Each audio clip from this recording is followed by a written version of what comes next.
السلام عليكم ورحمة الله وبركاته. الحمد لله. الحمد لله الذي نحمده ونستعينه ونستغفره ونؤمن به ونتوكل عليه. أما بعد.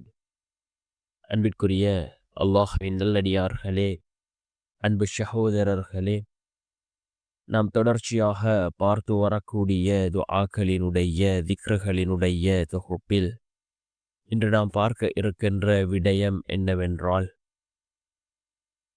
நம் கண்ணியமான ஒரு மாதத்திலே இருந்து கொண்டிருக்கின்றோம். இந்த மாதம் முழுவதும் நாம் இந்த சூறாவை ஓதுவோம். ஏராளமான சிறப்புகள் இந்த சூறாவிற்கு ரசூலுல்லாஹி ஸல்லல்லாஹு அலைஹி வஸல்லம் அவர்கள் கூறியிருக்கிறார்கள். அல்லாஹ்வினுடைய உதவியையும் அல்லாஹ்வினுடைய பாதுகாப்பையும் பெற்றுத்தரக்கூடிய ஒரு சூறா. அதே போன்று இந்த சூறா இருக்கின்றதே, எந்த வீட்டிலே இந்த சூறா ஓதப்படுகின்றதோ அந்த வீட்டை விட்டும் ஷைத்தான் விரண்டோடுகின்றான். வீட்டிலே பரக்கத்தும் ரஹ்மத்தும் கிடைக்கக்கூடிய ஒரு சூறா. அதே போன்று கவலைகள், கஷ்டங்கள், முசீபத், தரித்திரம் இவைகள் அனைத்தையும் நீக்கக்கூடிய மிகவும் அற்புதமான ஒரு சூறாவை தான் நாம் இன்றைய வீடியோவில் பார்க்க இருக்கின்றோம்.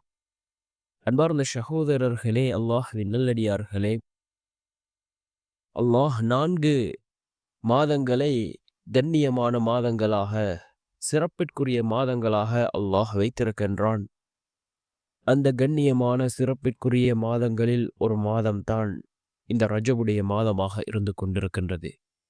இந்த ரஜபுடைய மாதம் நாம் அல்லாஹ்விடத்திலே அதிகமாக நல்லமல்களை செய்து எதிர்வரக்கூடிய அந்த ரமலானுக்காக நாம் தயாராகுவோம். ரசூலுல்லாஹி ஸல்லல்லாஹு அலைஹி வஸல்லம் அவர்கள் இந்த ரஜபுடைய மாதம் வந்தாலே அல்லாஹ்விடத்திலே துஆ கேட்பார்கள். எதிர்வரக்கூடிய ரமலானை அடையக்கூடிய சந்தர்ப்பத்தை யா அல்லாஹ் எனக்கு தந்துவிடு என்று ரசூலுல்லாஹி ஸல்லல்லாஹு அலைஹி வஸல்லம் அவர்கள் துஆ கேட்கக்கூடியவர்களாக இருந்தார்கள்.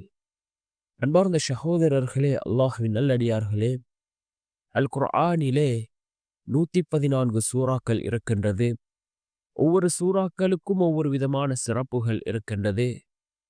அல் குர்ஆனிலே இருக்கக்கூடிய மிகப்பெரிய ஒரு சூறா, மிக முக்கியமான ஒரு சூறா தான் சூரத்துல் பக்கரா.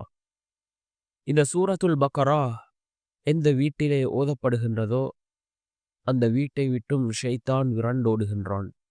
ஷைத்தானினுடைய குழப்பங்கள் அந்த வீட்டிலே இருக்காது.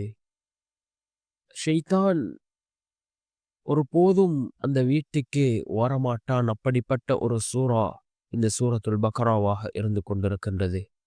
இந்த சூரத்துல் பக்கராவை நாம் ஒவ்வொரு நாளும் ஓதுவோம். முழுமையாக ஓத முடியாதவர்கள் அதனுடைய கடைசி 2 வசனங்களையாவது ஒவ்வொரு நாளும் ஓதி வாருங்கள். நிச்சயமாக அல்லாஹ் உங்களுடைய வாழ்க்கையில் சிறந்ததொரு மாற்றத்தை ஏற்படுத்தி தருவார்.